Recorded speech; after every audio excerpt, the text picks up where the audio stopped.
कांग्रेस नेता और लोकसभा में विपक्ष के नेता राहुल गांधी को जान से मारने की धमकी का मामला अब बड़ा विवाद बन चुका है। इस मामले ने देश की राजनीति में हलचल मचा दी है और कांग्रेस पार्टी ने सीधे केंद्रीय गृह मंत्री अमित शाह को पत्र लिखकर तत्काल कार्रवाई की मांग की है। हम आपको पूरा विवाद बताना चाहेंगे। पूरा विवाद केरल के एक टीवी चैनल पर हुई लाइव बहस से शुरू हुआ। यह बहस लद्दाख की घटनाओं को लेकर हो रही थी। उसी दौरान भारतीय जनता पार्टी की ओर से पैनलिस्ट के तौर पर मौजूद प्रिंटू महादेव ने एक ऐसा बयान दे दिया जिसने राजनीतिक माहौल को हिला करके रख दिया है। उन्होंने कहा कि राहुल गांधी को सीने में गोली मार दी जाएगी। यह टिप्पणी कैमरे पर रिकॉर्ड हुई और तुरंत सोशल मीडिया पर भी वायरल हो गई।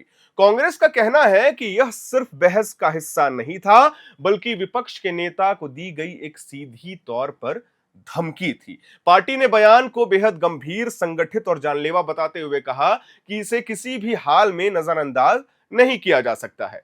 कांग्रेस नेताओं का मानना है कि यह भाषा लोकतांत्रिक संवाद की आत्मा के खिलाफ है और इससे राजनीतिक हिंसा को बढ़ावा मिल सकता है। हम आपको बता दें कि कांग्रेस के वरिष्ठ नेता और एआईसीसीसी संगठन के महासचिव केसी वेणुगोपाल ने केंद्रीय गृह मंत्री अमित शाह को लिखे पत्र में साफ कहा है कि यह धमकी सोची समझी और खतरनाक है। उन्होंने लिखा कि यदि इस पर तत्काल कार्रवाई नहीं की गई तो यह माना जाएगा कि सरकार इस तरह की धमकियों को सहन कर रही है और हिंसा को सामान्य बना रही है। वेणुगोपाल ने यह भी मांग की है कि पुलिस और प्रशासन आरोपी के खिलाफ उदाहरण पेश करते हुए कानूनी कदम उठाएं और वो भी तत्काल उठाएं। जिस शख्स पर आरोप है वह प्रिंटू महादेव है। वह पहले अखिल भारतीय विद्यार्थी परिषद यानी कि एबीवीपी से जुड़े रहे हैं और फिलहाल केरल के भाजपा के पैनलिस्ट के तौर पर टीवी डिबेट्स में शामिल होते रहते हैं। कांग्रेस ने यह सवाल भी उठाया कि जब भाजपा के प्रवक्ता और पैनलिस्ट इस तरह की बयानबाजी करते हैं तो यह कहीं ना कहीं पार्टी की सोच और उसके अंदर की राजनीति को भी दर्शाता है। स्थानीय स्तर पर कांग्रेस नेताओं ने केरल पुलिस से तुरंत एफआईआर दर्ज करने की मांग की है।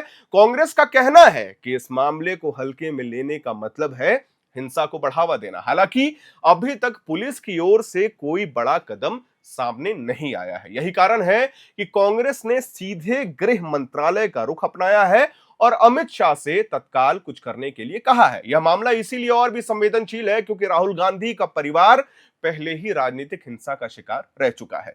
पूर्व प्रधानमंत्री इंदिरा गांधी की 1984 में हत्या हुई और 1991 में राजीव गांधी की भी आतंकवादी हमले में जान चली गई थी। इस पृष्ठभूमि को देखते हुए कांग्रेस नेताओं का कहना है कि राहुल गांधी को मिली धमकी को हल्के में लेना खतरनाक साबित हो सकता है। राजनीतिक हलकों में अब यह सवाल उठ रहा है कि क्या लोकतंत्र में अब इतनी जगह बची है कि विपक्ष के नेता को टीवी पे खुलेआम धमकी दी जाए?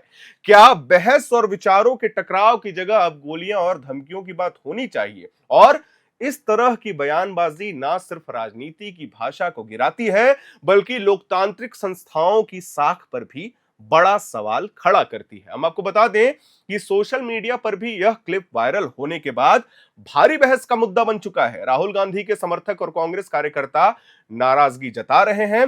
वहीं कई आम लोग भी इस बात को लेकर सवाल उठा रहे हैं कि भाजपा ऐसे पैनलिस्ट को मंच पर क्यों भेजती है जो हिंसा और धमकियों की भाषा बोलते हैं। ट्विटर और फेसबुक पर हैशटैग स्टैंड विद राहुल और हैशटैग एक्शन अगेंस्ट थ्रेट जैसे हैशटैग ट्रेंड कर रहे हैं। अब सबकी निगाहें इस बात पर है कि सरकार इस मामले को लेकर क्या रुख अपनाती है।